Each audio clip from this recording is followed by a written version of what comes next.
So I'm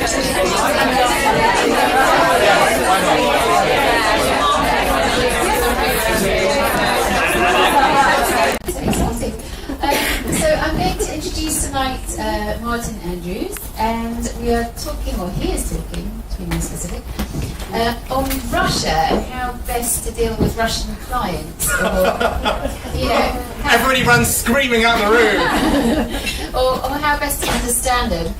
He has a long history of TV presenting in Russia and working with some very wealthy individuals.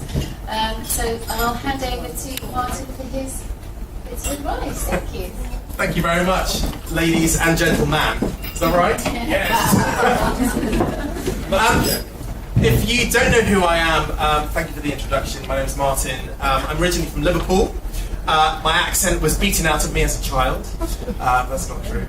My background is actually in musical theatre, so I performed in shows on the West End, and I sort of wanted to progress from doing the 8 shows a week, earning terrible money, the cast all hating themselves. My advice to you is to never see a Saturday matinee. It's true. Also, I wanted to become a journalist. I wanted to present. I wanted to explore the world, and for some reason, I ended up with my career guiding me to Russia. It all started with a dinner party in New York when I met this oligarch's wife at a dinner party at the Ritz-Carlton. And she was a mixture between Cruella de Vil and Anna Wintour. Can you think of it? I loved her! And she was dramatic and over the top in the way that these nouveau riche, debauched, chaotic Russians can be. And her husband owned various TV channels, NTV, the main channel, which is one of the main channels in Russia, and various cable stations around the world. I made acquaintances with her, left, and all that was that. I went to do theatre back in the UK, and I had an email from her a few weeks later saying, "Martyn, we have a project for you. We want you to present and be the star." And it was an invite to go to Tel Aviv to fly first class with El Al to present this series on the pyramids, that the Atlanteans built the pyramids. So much to the horror of my then theatre agent and my parents and friends, I flew to Tel Aviv in 2002 and ended up sleeping in the pyramids by myself and going to the subterranean chambers and finding out that the Atlanteans built the pyramids. But more so, I began to explore and love and cherish Russian culture, the new Russians that are so misunderstood, and I'm sure in 15 minutes I can't even get close to give you some thoughts and personal experience of how they really are to work with in business and personally. But my Russian love affair began in 2002. I then went to New York and I did a series on scuba diving. This crazy Anna Wintour, Cruella de Vil character said, "Martyn, we have a project for you. We want you to scuba dive all around the world and we see if you live or if you die." So of course I accepted the challenge, and I trained for 6 months to become this decompression, nitrox, helium tanked scuba diver, swinging onto cruise ships in the bottom of the Atlantic Ocean, almost killing myself. And actually 2 of the dives I almost did kill myself. But the crew was Russian. We fortunately flew in some lovely Gulfstream private jets, and the crew were Russians, and all of a sudden I embraced and got to understand the vivacious love affair that Russians have for life. And actually, I think it's quite unfair that Western media, and I've got more to say about propaganda later on, but I think it's quite unfair that everything you read about Russia is negative. Who in the room has been to Moscow or St. Petersburg or Russia before? Just 2. What was your experience, positive or negative? A bit negative. Okay, that was 1. You and somebody else? It was pretty good. It was good? Over there? Top experience, it was 96. Well, okay, well, of course. And that's obviously Russia in 96 to Russia in 2014 is a very different place. In fact, I moved to Moscow in 2005, and it's a very different place than it is today. To fast forward things along, after my 2-3 years of working and doing these travel shows in New York and Tel Aviv, I was invited for a screen test for a channel called RT, which is called Russia Today, which you may see, it's on Sky in Freeview. In fact, RT UK, which is the UK version of the channel, launched last week. And I met up with them. They wanted news presenters, and they met up with me, and I read the auto cue. And I'm not a news presenter. That's not what I want to do. I like to tell stories and meet people and things. And I didn't hear anything from them. So in true business spirit, I emailed them 10 reasons why they should hire me a month later. And it worked. And they actually offered me a job to go to Moscow. So I went to Moscow in 2005, and they invited me to do a travel show on Russia.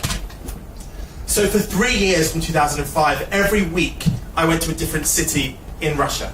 And all I can say is that Russia is the most misunderstood country in the entire world, and I live to tell the tale. In fact, Winston Churchill, I don't know if you know the famous quote, many of you do, I'm sure, he said that Russia is a riddle wrapped in a mystery inside an enigma.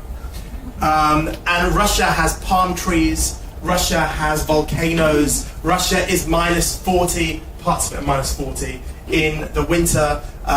Moscow can be plus 40 in the summer. It's a whole world of extremes and misunderstood culture. But let's talk about business, because that's what we're here for, and that's what you're here for. I spoke to various friends in the last week or two saying that I was coming tonight to talk about doing business in Russia. Some people screamed and said, Martyn, this is the wrong time, and sort of that was short as that. Other people said, it's actually the best time ever to do business in Russia. We talk about sanctions. Actually reading before BBC News, and it's very difficult because if you read RT News, for example, which is very Russian-sided, it seems to be quite profitable and positive. You read anything from CNN or the BBC, and it's all doom and gloom and never even think about Russia again. The fact that MH17, the crash, for example, in Ukraine, there still hasn't been any proof who did it yet. America, they blew up a plane in 1988, the Iran Air. Where are the sanctions towards the States? We had the situation with Crimea, not that I agree with it at all, but it's very comparable to Gibraltar, for example. You can look at Guam, or you can compare it to... I know it's a bad argument to say, and I don't agree with the annexation of Crimea at all, I don't. But you can compare the behaviour of Russia to other countries and potentially justify it. So the friends that I met over the last, who I spoke to over the last 2 weeks regarding business in Russia, they said Russia begins with R, capital R.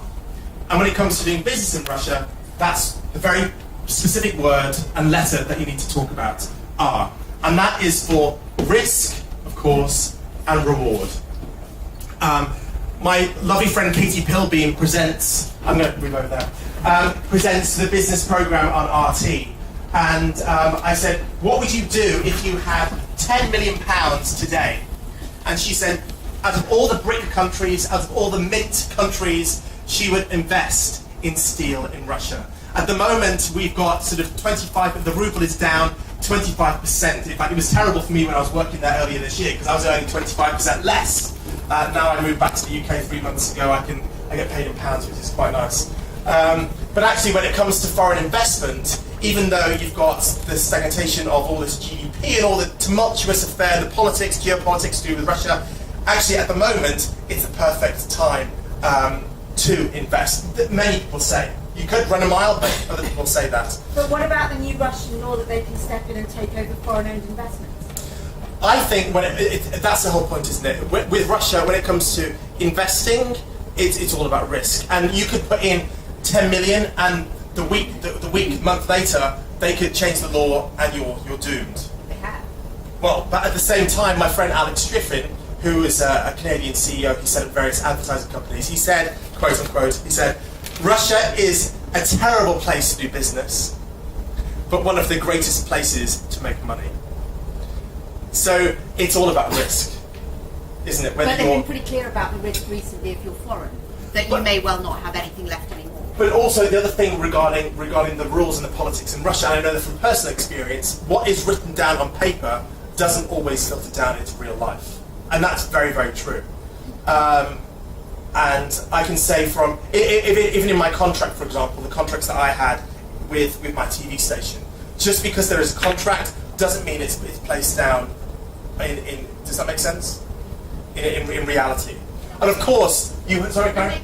Yes. On Stella, is it making a point? And it's a valid and very important point. And actually, because the reason I got you to speak tonight was that 2 years ago, a guy who was head of PC at Citywealth in Moscow said he was leaving because the Russians were starting to make doing business in Moscow extremely difficult. Which is true in certain sense. And actually, almost there was like a program to get Westerners out, which I think is going along with all sentiments, isn't it? It's just, I guess that's a little history of why we Sure. decided to have I think at the end of the day, Russia is the world's leader in oil and gas. And even though at the moment there are great problems politically with Russia, I believe from my personal experience that is a temporary problem. I know many friends, dozens of friends who I'm Facebook friends with and I know personally, who have started off businesses in Russia and they're now, of course they probably went in the earlier days, early noughties, but they're now multi-millionaires regarding businesses in retail, in hotels. If I had £100 million now, I would invest it in Russia. I would, in my travels in Russia, I went to 75 cities, I would invest in the middle class areas of Russia. The aspiring middle class is a huge part of Russian culture and society. Russians also are spending more and more money, and whatever politics or rules are placed, nothing can take that away from the Russians spending more money. I think in tourism, £10 billion was spent last year. So even though there are crazy leaderships and crazy people leading the countries and rules being put in left, right and centre, I think there's still a lot of opportunity to be made in Russia. I went to the doctors in Russia. I was suffering from asthma, insomnia, and I was having a bit of a jet lag. And I said to him, Doctor, was there anything you could do to help me to get over this asthma and insomnia and slight jet lag? And he said, Martin, take this medicine for your asthma, it will be very, very good. I said, okay, fine, great. He said, the next one, Sadushi. He said, Martin, take this for your insomnia, it will be very, very good. I said, thank you very much. And then he said, and this final one, Martin, take this medicine for your jet lag, it will be very, very good. And I said, well, that's fine, doctor, but do you have any other medicine apart from vodka? That was meant to lighten it up.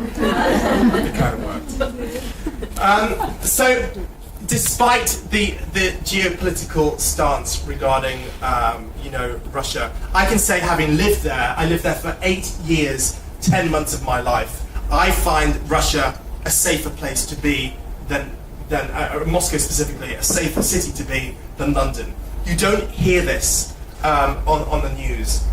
Russians are very cold when you meet them at first. And actually, in lots of the research that I did, many people say that Russia, despite its confusing, paradoxical controversy regarding behavior and money and finance, one thing that Russians are is they're extremely warm and extremely hospitable. And the socializing part and the cultural part of doing business is an extreme part of doing the day-to-day business.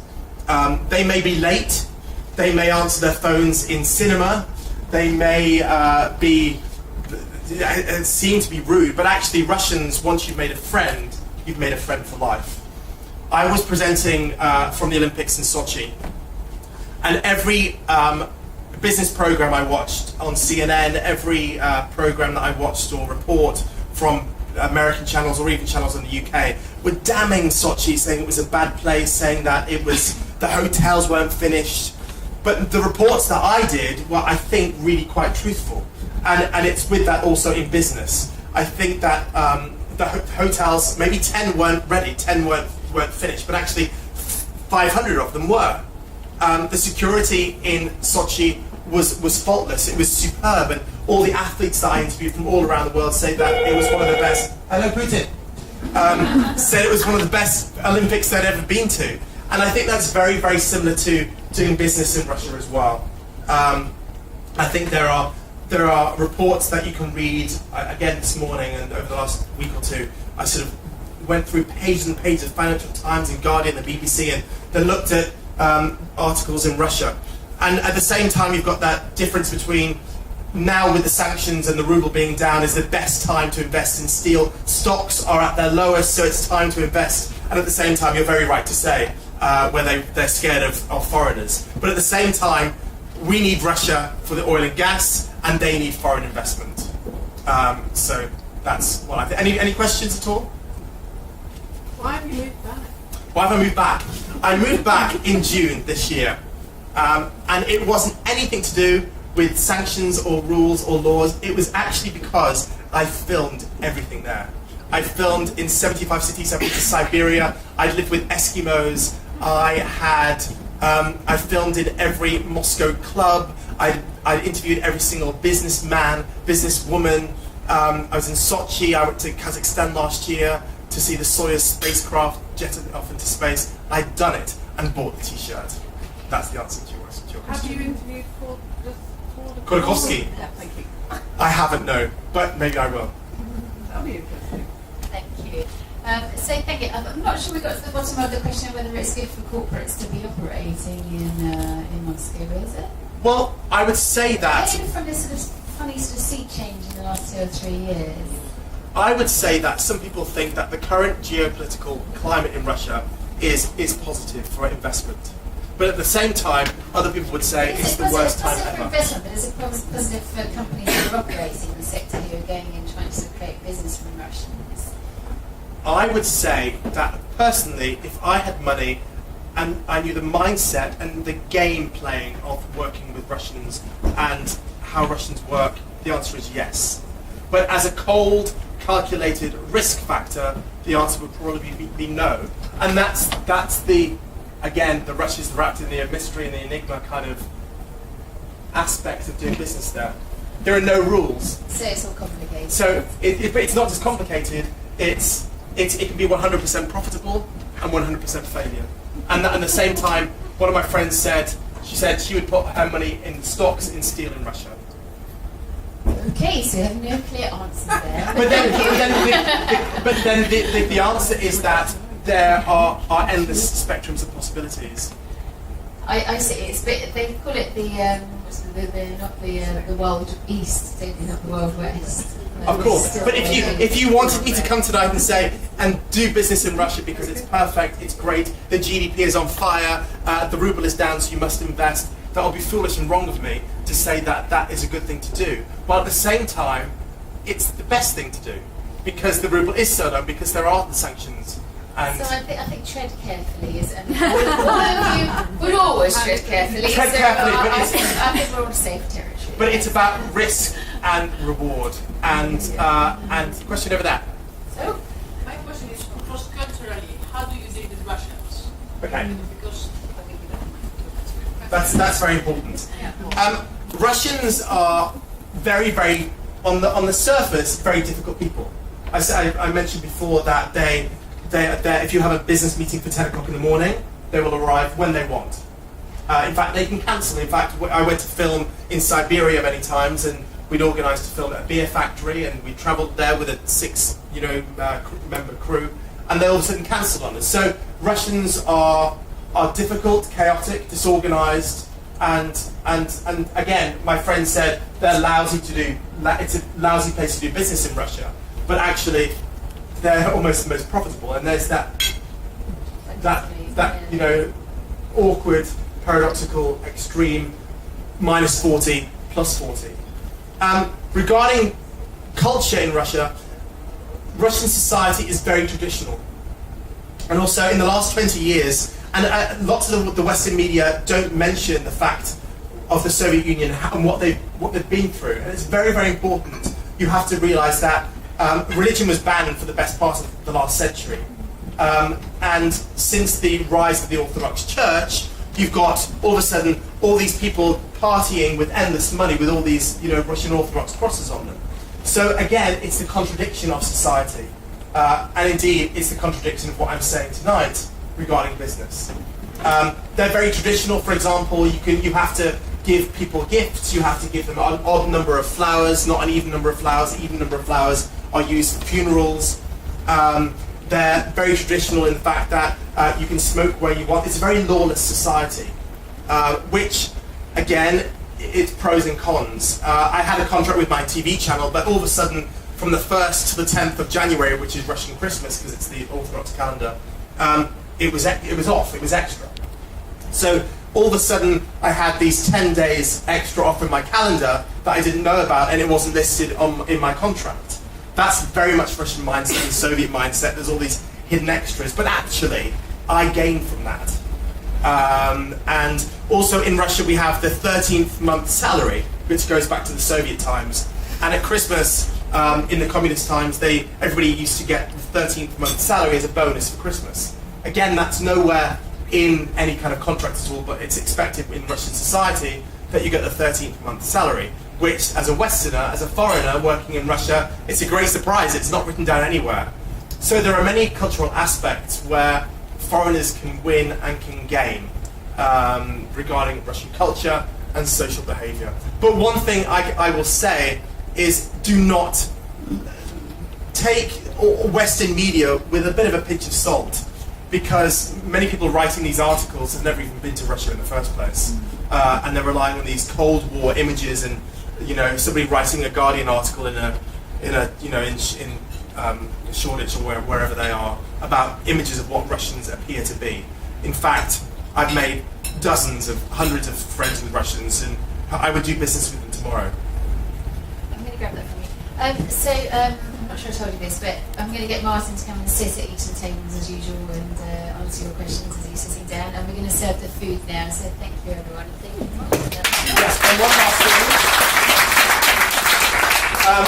A gentleman goes into a shop and he asks the Russian supermarket counter waitress, what's the word for? Yes. And he said to the woman, do you have Coca-Cola with vodka, please? And she says, yeah, давай, хочешь.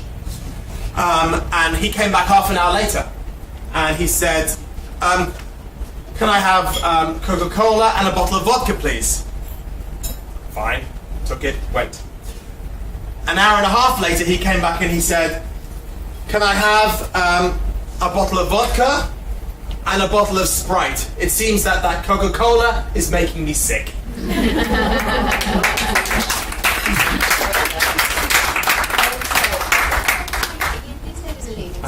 Okay.